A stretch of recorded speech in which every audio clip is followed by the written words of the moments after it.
All right, here we go. We're going to go to the Carolinas. Where do they play, North or South Carolina? I'm going to figure that out right now. So Charlotte. last season, North. okay, you're talking over my read here, okay? I'm going to keep that, though, when I post it on YouTube. Thanks. So a year ago, the Panthers, they decided to bench Bryce Young, and we exploded. The world exploded. They thought, okay, well, it's the end of a number 1 overall pick where they traded a haul of people, and, well, didn't really turn out very well. The Red Rifle comes in, wins him a couple games, and he gets hurt and all that stuff. Yeah. Panthers decided to start Bryce Young again, and he showed off. He was really good, although the stats don't really back it up. For what we saw from him at the end of 2024 was really good. He ended up winning their final game, I believe, inside Mercedes-Benz Stadium in Atlanta. So good for them to win the last game. Bryce Young did show up and he did show out. So obviously 2025 is going to be a much better season, hopefully, for your Panthers. As we head to the offense, bam, here we go. So, yes, Bryce Young is still there. Andy Dalton is still there. Jack Plummer, obviously Jake Plummer's son. He's QB3 there for the Carolina Panthers. They get Rico Dowdle in from the Dallas Cowboys. Miles Sanders goes off, and he basically in exchange without the trade. Trevor Etienne out of Georgia, the 4th-round pick comes in. Obviously, they took the kid from Texas. He's not going to be playing at all this year, so obviously trying to find that consistency at running back behind Chuba Hubbard or even to fill in for certain positions. Jimmy Horn, the son of the former NFL wide receiver. And then Ted McMillan out of Arizona, the Wildcats, number 1 pick for the Carolina Panthers with the number 8 overall selection.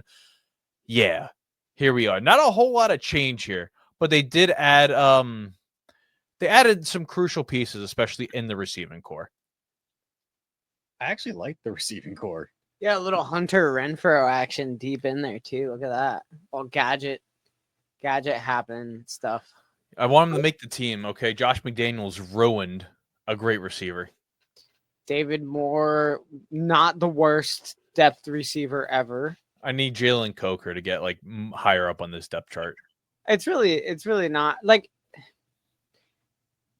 As you were reading this, as I was looking at this, I thought to myself, I don't really know if there's anything that jumps out to me that says, wow, this team's like much better. But it is just another year under Bryce's belt, another year under a majority of this offense's belt together.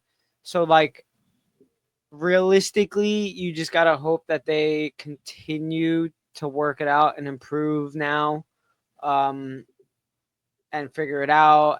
So, like, that's kind of just it. Like, you hope where they left off on the little bit of a stronger side last season is where now they continue. But yeah, none of it. Adam Thielen, who's old, is now older. You know what? Does this team have money? It definitely has money. Yeah, they have to. Because Amari Cooper's out there. They're in the solid set where they're like quarterback. He showed at least has it last season. And he's on a rookie deal. Most of the good teams, when they take that step, they go get a serious weapon. Now, they drafted McMillan, but there's one Terry McLaurin out there. I feel like it's too much draft capital for them to acquire him. There's a couple pass rushers out there. Yeah.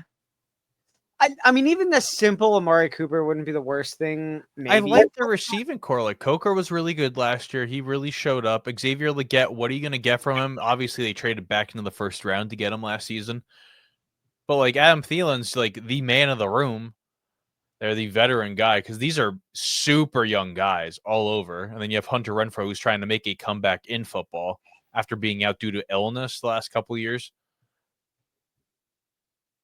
The offensive line isn't that bad. Like, Robert Hunt obviously could play a little bit better. Ekwonu, they're finally figuring him out. Taylor Moton, who's been around since the Cam Newton eras, Riverboat Ron days.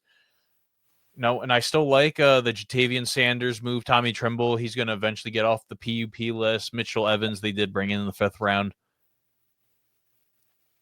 I mean, you really have nothing to lose. This could be a dark horse team though in the South. This could definitely be your dark horse team. Every team in the South. They're all dark horse teams. You win 7 games, you're in the playoffs. I shouldn't say dark horse. They're all horse. They're all horses. It's a race to like mid. Again, I think this is nothing stands out for me to say this is like an incredible improved team from what we've seen. But again, it's just like another offseason, another camp, another full season under their belt. Like, you just got to hope they carry over what they left off at last season. And if they do, I mean, they really could compete for this division, which is a crazy thing to say, but they really could. They could compete. 7 wins is not like unrealistic. So I don't mind this. It's a nice looking offense. And for a team, especially in this division, and a team that didn't have that many wins, this is not stale. I do not look at this offense and think, damn, I'm over this. This is stale. Like, how many? I'm kind of excited about the players on this. And it sounds like you guys are too. Like, I think this is fine. I think this is a perfectly fine offense. That's what I'm saying. Like, you got money. You have a foundation. Yeah. Spend the money. Make the big jump. Be undeniable. It would be cool. It would actually be pretty sick. I do miss the Panthers being a thing, because otherwise, let's see. The Panthers' total cap space is only $19 million, and it goes down next year to $17 million. That's still not bad. Let's head to the defense here. Yeah. The defensive side of the football, they add a lot of pieces. They're trying to build something here for the Carolina Panthers. Okay, Christian Roseboom comes in from the Rams. Bobby Brown from the Rams as well. Tershawn Wharton, Patrick Jones, Trayvon Moehrig. They got a lot of new pieces here. Lathan Ransom, Princely, not even going to pronounce that, but you do have the pieces here of J.C. Horn that you paid in the offseason. You bring in DJ Wanham last season. Derek Brown, he's coming off of a pretty significant meniscus injury, but he's wanting to get a lot of revenge going on here for his little revenge tour coming off an injury.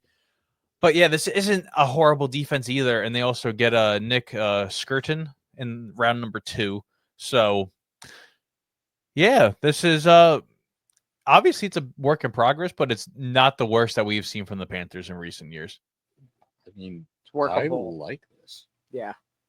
I mean, like Princely's a dog. I know Scorton got hurt, so I don't know even when he's coming back. Derek Brown was actually pretty awesome too. I really liked Derek Brown, and J.C. Horn deserved to get paid. He was a legitimate corner in this league. I mean, like, this is workable. My only issue is, like, you had Brian Burns. We saw that. Nothing has gotten you back to having someone or that explosiveness on the defense. So I'd love to see someone step up and be explosive like that. But I mean, it's not like they need, it's not like they need to now replace someone and that role and all that stuff. Like, it is a work in progress, but this is very workable. I don't know who their coordinators even are anymore. See, now I couldn't even tell you. I had it up. So OC is Aguero Avero. Yeah. Oh yeah, the former Broncos guy. Yeah, sure. And then OC is Brad Idzik. I don't know who that is either. They have they do have 2 guys though. Those 2 rookies, like, those are very much guys that could be that impact Brian Burns that you were talking about. I mean, hey man, if someone stepped up into that'd be epic for them. I don't even know how hurt, because I know he got hurt recently. How Nick Scorton is, it's serious. But this is I'm not looking at this and I'm not thinking I'm over this. It's not stale. Like, I'm kind of excited about some of these guys. This has to be on the younger side. No, this has to be one of the youngest teams in the league. Yeah. Well, apparently not. Apparently not. They're like straight up 16th. So, all right, maybe not. I don't know how they're not. You but got a mix of people. I get Adam Thielen's really bringing them down. Bringing them up, actually. Yeah, I guess. Yeah, I guess that's fair. But I like them. I like this team. This is, I think, in a pretty good place on both sides of the ball. It's workable, man. Let's click over to the schedule. Yeah, let's see this.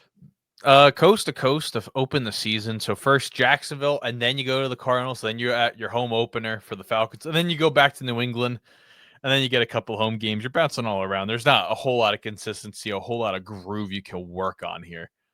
But they do get a primetime game against the 49ers, week number 12. So that's obviously a good sign. But late by week 14 could be brutal if this team could be competing for, a division title, maybe a playoff berth. You're all over the place here. This is just brutal. We're gonna learn a lot that week 2 game. How they look versus the Cardinals. 1,000,000,000%. I was just thinking that. I'd love to see them start off really well against Jacksonville. Like if they go 2-0, we got a real team. I think so. Like, and they could easily go 3-1 from there. Easily 3-1. I think they win one of those 2 games, week 3 and 4, whichever one. I'm interchangeable on which one they could win. I genuinely see this as a 6-win team. Like that's, I can put 6 wins on the schedule. So that means anything from there, winning like against the Niners or winning against, if they win one of those Tampa Bay games, like they could steal a win and then be 7 wins, and here you are winning the division. But I mean, they're solid. I think this, if I could put 6 wins on this schedule, that's more than we've said for the last few years. So I really think 7's doable, but like I think this could be the team that could probably upset the Bucks and end their 4-year reign as NFC South champions. I think they could do that, but obviously I need to see more. It'd be fantastic. It'd be pretty sick to see if they forced the Bucks to play week 18.